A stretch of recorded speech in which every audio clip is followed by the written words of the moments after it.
Fini les désagréments liés au déplacement des assurés sociaux du Bassa-Sandra pour accomplir leur démarche administrative avec la SEGRAE. Une agence principale vient d'ouvrir ses portes dans la deuxième ville économique du pays.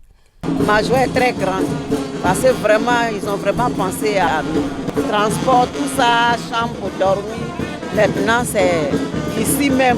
Vraiment, ça nous arrange. Ça fait 6 ans de retraite à San Pedro. Recevoir nos prestations sur place ici, c'est un bonheur pour nous.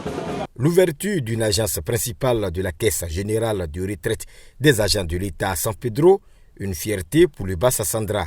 Je voudrais vous remercier pour avoir choisi San Pedro comme pôle de désengorgement de la SEGRAE. Cette déconcentration de vos activités qui va permettre donc de fournir un service social amélioré aux assurés sociaux que sont les retraités. L'agence principale de San Pedro est la 12e agence SEGRAE ouverte à l'intérieur du pays. Nous l'avons voulu moderne, à la pointe de l'innovation et dotée de l'intégralité des prestations et services qui lui confèrent un statut d'agence principale. Suffisamment autonome et outillée, elle saura répondre dans les meilleures conditions et délais à toutes vos préoccupations au même titre que les agences d'Abidjan. L'ouverture de cette nouvelle agence à San Pedro se justifie à plus d'un titre, notamment eu égard à l'importance socio-économique de la ville, à sa position géographique et à sa forte densité démographique. L'inauguration de cette nouvelle agence est la manifestation concrète de la mise en œuvre graduelle et progressive de votre politique de déconcentration dans les grandes régions de notre pays. Le district du Bassa-Sandra, qui comprend les régions de la Nawa, du Boclé et de San Pedro, totalise 1137 fonctionnaires et agents de l'État à la retraite, 13 101 encore actifs, avec une pension mensuelle de 96 millions de francs CFA. Abobo PK18 a désormais un centre d'incubation. Situé dans l'enceinte de la cité Concorde d'Abobo PK18, ce centre permettra de former la jeunesse au renforcement du civisme, à l'entrepreneuriat afin de réussir son autonomisation et son insertion professionnelle. C'est avec beaucoup de joie que nous assistons à l'ouverture d'un centre d'incubation à l'endroit des jeunes. Un centre qui permettra à ces jeunes-là de renforcer leurs capacités en lien avec le renforcement des valeurs civiques et citoyennes, mais également en lien avec les thématiques liées à leur autonomisation. Et nous sommes devenus également dire aux jeunes d'Abobo de travailler à être davantage des citoyens responsables de notre pays. Avec une population estimée à environ 3 millions d'habitants sur une superficie de plus de 10 000 hectares, 85% de la population abobolaise est jeune et le problème de formation se pose avec acuité. La jeunesse, c'est notre devenir, c'est l'avenir de nos populations.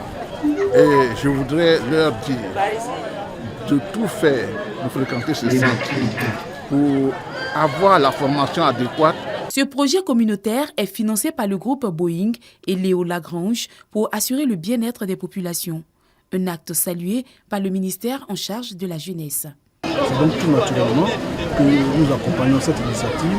Il revient aux jeunes de s'en approprier et bien sûr nous serons disponibles à travers les experts, à travers donc tout l'accompagnement technique qu'il faudra pour que ce centre puisse jouer véritablement ce rôle qui est d'accompagner les jeunes. Heureux et fiers de cet acte de grande générosité, d'intérêt communautaire, les jeunes d'Abobo n'ont pas boudé leur plaisir.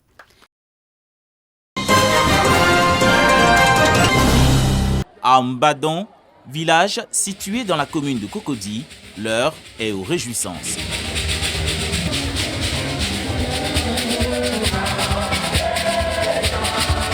Le temple ariste de Mbadon a désormais un prédicateur supérieur.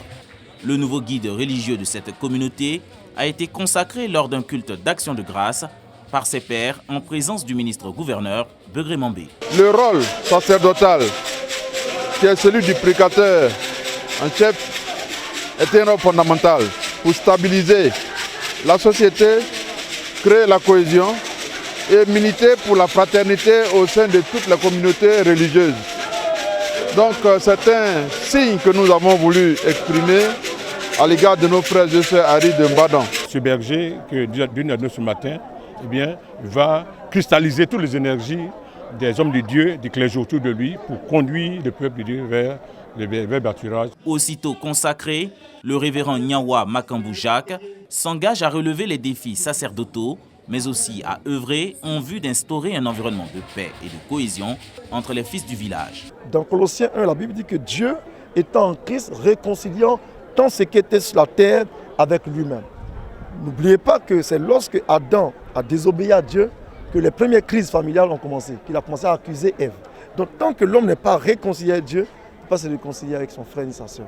Cette cérémonie de consécration est l'occasion pour le Collège des prédicateurs supérieurs de distinguer plusieurs pionniers de l'Église. 6 autres serviteurs ont reçu des diplômes de mise en mission.